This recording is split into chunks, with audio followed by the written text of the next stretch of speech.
Hello, welcome. This is a training guide on a quick overview on the booking planner that you get with CES Touch. Now this unit is our training unit that we have in the workshop, so it may look a little different to what you're used to, but the booking planner is completely the same whether you're a restaurant, a hotel, B&B, hair or a nail salon. It's all completely the same, the booking planner. So what I'm going to do is I'm going to log in. Obviously it looks completely different, I'm sure, to what you have in front of you, but as long as you can navigate to the booking planner, so we'll just press that. As you can see, it opens up the booking planner. Now this one's been set up for a restaurant. On the left hand side it does have the table numbers. Across the top we've got the times and obviously the date, but here it gives you a choice of different charge systems. So obviously if it was a restaurant you could have one for the garden or a bar or something like that. If you've got multiple rooms you can break it down a little bit. I'm going to change it to this one here for the advanced booking. This one only has one line on it, which maybe is for somebody who's self-employed. You can only take a booking at any one time. So what we'll do is we'll make a booking. So if somebody phoned up and says I want my haircut, we can go into the calendar and we can choose the specific date that they ask for it to be done. So say it's Wednesday the 1st of June, we press OK, and you can see it change the actual date. Now say if the time was 5:30 perhaps, so we press on it, yes, to confirm that you want to make a booking for that time. Obviously it's coming up saying it's out of your normal working hours. You can set that up in the parameters. So we'll just say yes, we're working overtime today.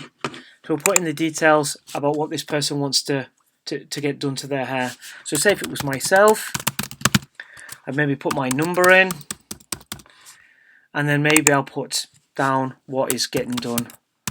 So possibly a hair dye and a haircut, something like that. And then we just OK that, and that's it done. Now say at a later date they phoned up and says, oh, I'm a bit busy, can I change the time of that booking? You can certainly do that by just going into the booking planner and go into view by list. And if you can remember the date, that is brilliant. If not, you'll have to search for it. First of all, it would help if I had the right booking planner set up. So here we go, there's my name, John Mather. We can view it on the planner, and there it is there at 5:30. We can go in, we can amend those details, and we can maybe change it to say 13:30, 1:30 until maybe 14:30, and that basically books it in for 1 hour.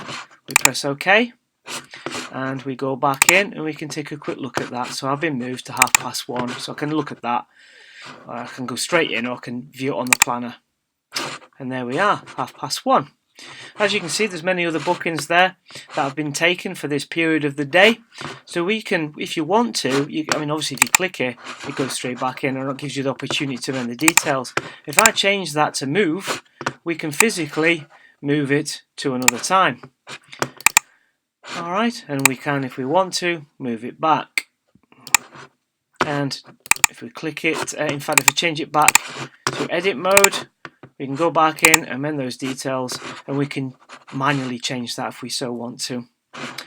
Now, if, for example, the more advanced way of taking a booking is to do it if you've got the full customer details. So if you've created a customer account and keep the information on the EPoS, you can kind of extract that and put that into the booking. So if I just scroll back a little bit and take a booking for say 12 o'clock, press yes, I can go into customers and I can search for that customer, and I'm just going to type our company name in there and accept, and it populates all the details: email address, company name if it's relevant, contact numbers, mobile numbers if you want, a profile, whether it's a customer, any further details, the person's birthday, the partner's birthday, anniversary. Great for marketing, whether that person's male or female or not.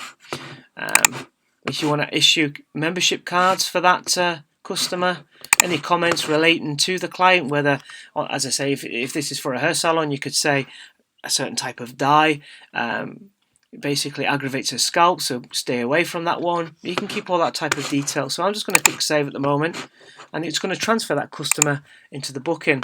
Now it populates all of these boxes here, of that customer's details. Now, if you want to, you can go into pre-sales and actually choose the product that you're going to do to them. So, you know, if it was set up, for example, as a hair salon, you could put in the product that you're selling, the service that you're providing.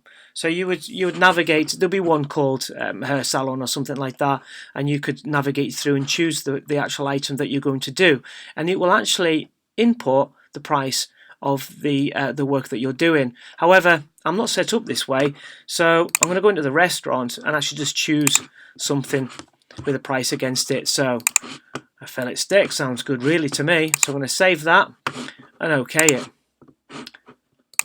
and that's it done.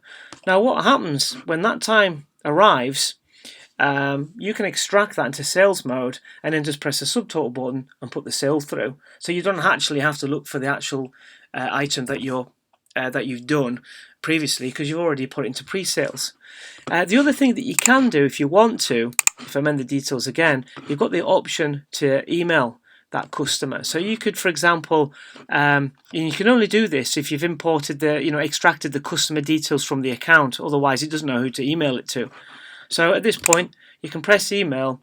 As you can see, it actually pops out an email to the client, and that actually comes as an email as a PDF document, so they can open up and print that off if they so want to. You've also got the option to use the text function. Now, it's not switched on this EPoS. It is an optional extra. There is a cost against it, but you can contact us and find out what the current prices are for that. But all you do is press the text button. It gives you an opportunity to text that client to let them know that that her appointment is due on the 1st of June at 12 o'clock. So I'm just going to OK that for now. Now, you may have noticed if I do go back in, you can't delete it. You can't extract it into sales mode either. And the reason why you can't extract it into sales mode is because it's not the 1st of June yet. You can only extract it into sales mode when you've reached that time and that date. Now, the delete button, the reason why that's not there is to, for the general staff that you may take on, that you may have working for you, they might accidentally delete it. So that is grayed out completely. The only way you can delete a booking, if it needs to be deleted, if they cancelled, is if you go into the back office and do that. So you'd navigate to the manager screen, you go to back office, and then you would navigate to bookings and the booking planner there. And what we can do is go into the calendar and we would choose the 1st of June, press OK, scroll along a little bit, or obviously change the actual charge system to advanced booking. That would help, wouldn't it? So scroll along, just change that again to the 1st of June. Scroll along, click it, and then you've got the opportunity to delete that. So that's about it really. If you've got any questions, you're not sure about anything, drop me an email, servicedept@metrik.co.uk. Thanks for watching.